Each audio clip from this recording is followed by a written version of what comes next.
ഏറ്റവും ബഹുമാന്യനായ ശ്രീ തെന്നല ബാലകൃഷ്ണപിള്ളയുടെ വേർപാടിൽ ഞാൻ എൻ്റെ അഗാധമായ ദുഃഖം രേഖപ്പെടുത്തുന്നു. കോൺഗ്രസ് രാഷ്ട്രീയത്തിലെ എൻ്റെ ജ്യേഷ്ഠ സഹോദരനായിരുന്നു അന്തരിച്ച ശ്രീ തെന്നല ബാലകൃഷ്ണൻ പിള്ള. കേരളത്തിലെ കോൺഗ്രസിലെ സർവാദരണീയനായ നേതാവ് ശ്രീ തെന്നല ബാലകൃഷ്ണപിള്ളയായിരുന്നു. അദ്ദേഹത്തിന് കോൺഗ്രസിൽ എതിരാളികളില്ല.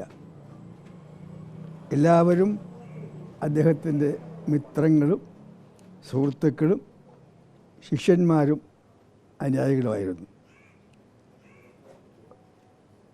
ഒരു കാലഘട്ടത്തിൽ കോൺഗ്രസിൽ തർക്കമുണ്ടായാൽ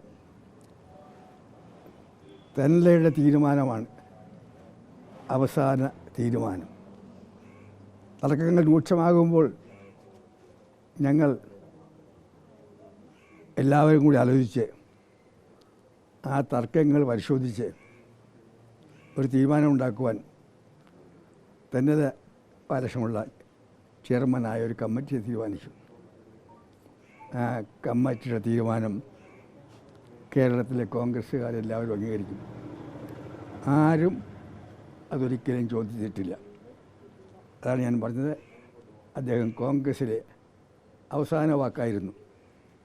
കോൺഗ്രസ്സുകാർക്ക് മാത്രമല്ല, കേരളത്തിൽ എൻ്റെ അറിവിൽ എല്ലാ രാഷ്ട്രീയ നേതാക്കന്മാരും എല്ലാ സമുദായ നേതാക്കന്മാരും ഒരുപോലെ ബഹുമാനിച്ചിരുന്ന, എല്ലാവർക്കും സ്വീകാര്യനായ, എല്ലാവർക്കും ആദരനായ ഒരു പൊതുപ്രവർത്തനായ സാമൂഹ്യ പ്രവർത്തനായിരുന്നു തെന്നല ബാലകൃഷ്ണപിള്ള.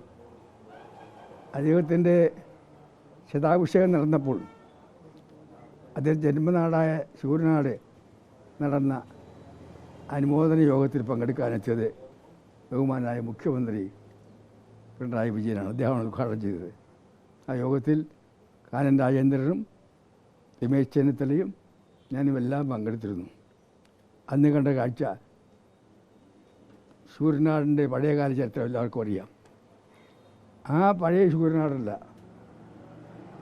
ആ ശൂരനാട്ടിലെ പഴയ വൈരാഗ്യങ്ങളും പിണക്കങ്ങളും ശത്രുതയുമെല്ലാം മാറ്റിവെച്ചുകൊണ്ട് അന്ന് മുഖ്യമന്ത്രി പങ്കെടുത്ത അനുമോദന യോഗത്തിൽ ശൂരനാട്ടിലെ കോൺഗ്രസ്സുകാരും മാർക്സിസ്റ്റുകാരും കമ്മ്യൂണിസ്റ്റുകാരും മറ്റു പാർട്ടിക്കാരും കർഷകരും കർഷക തൊഴിലാളികളും എല്ലാം പങ്കെടുത്തു.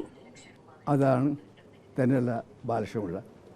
കേരളത്തിലെ കോൺഗ്രസ്സുകാർക്ക് മാത്രമല്ല, എല്ലാവർക്കും സമാധാനനായ ഒരു നേതാവായിരുന്നു തെന്നല ബാലകൃഷ്ണപിള്ള. അദ്ദേഹം നീതിമാനായിരുന്നു. അദ്ദേഹത്തിന് സ്വന്തം അഭിപ്രായങ്ങളുണ്ട്. പക്ഷേ ഒരു തർക്കത്തിന് പരിഹാരം ഉണ്ടാക്കാൻ അദ്ദേഹത്തെ ഏൽപ്പിച്ചാൽ തർക്കത്തിൻ്റെ എല്ലാ വശങ്ങളും നോക്കി ആ തർക്കത്തിന് അദ്ദേഹം പരിഹാരം ഉണ്ടാക്കുന്നത് നീതിപൂർവമായിരുന്നു. നീതിമാനായ നേതാവായിരുന്നു അദ്ദേഹം. രാഷ്ട്രീയത്തിൽ ഇത്രയേറെ നിസ്വാർത്ഥനായ നേതാക്കന്മാർ എത്രയുണ്ട് ഈ കാലഘട്ടത്തിൽ. സ്വാതന്ത്ര്യ സമരകാലം ധാരാളം ഉണ്ടായിരുന്നു. ഈ കാലഘട്ടത്തിൽ തെന്നലയെ പോലെ നേതാക്കന്മാർ ഉണ്ടോ എന്നെനിക്കറിയില്ല. സമ്പന്നമായ കുടുംബത്തിലാണ് അദ്ദേഹം ജനിച്ചത്. ഞാൻ KSU പ്രസിഡൻ്റായിരുന്നപ്പോൾ ശൂരനാടിൻ്റെ തറവാട്ടിൽ പോയിട്ടുണ്ട്. അതിസമ്പന്നമായ കുടുംബം. അദ്ദേഹത്തിൻ്റെ സമ്പത്ത്, ഭാര്യയുടെ സമ്പത്ത്, സഹോദരന്മാരുടെ സമ്പത്ത്, അതെല്ലാം അദ്ദേഹം പൊതുപ്രവർത്തനത്തിനിടയിൽ നഷ്ടപ്പെടുത്തി. അവസാന കാലത്ത് അദ്ദേഹത്തിന് ഏതാനും സെൻറ്റ് ഭൂമി മാത്രമാണ് സ്വന്തമായിട്ടുണ്ടായിരുന്നത്. കോൺഗ്രസ് രാഷ്ട്രീയത്തിൽ അദ്ദേഹം മണ്ഡലം പ്രസിഡൻ്റായിട്ടാണ് കടന്നു വന്നത്. ഞാൻ KPC പ്രസിഡൻ്റായിരുന്നപ്പോൾ അദ്ദേഹം ആദ്യം കൊല്ലം DCCയുടെ പ്രസിഡൻ്റായിരുന്നു. പിന്നീട് ഞാൻ KPC പ്രസിഡൻ്റായപ്പോൾ അദ്ദേഹം എൻ്റെ കൂടെ ദീർഘനാൾ ജനറൽ സെക്രട്ടറിയായി പ്രവർത്തിച്ചു. അന്ന് KPCC ആഫീസിൻ്റെ ചുമതല മുഴുവൻ അദ്ദേഹത്തിനായിരുന്നു. അദ്ദേഹം എങ്ങനെ തീരുമാനമെടുക്കുന്നത് അന്വേഷിച്ചിട്ടേ ഇല്ല. കാരണം ആർക്കും പരാതി ഉണ്ടാകാതെ KPCC ആഫീസിൻ്റെ പ്രവർത്തനം നടന്നത് തെന്നലയുടെ കാലഘട്ടത്തിൽ മാത്രമാണ്.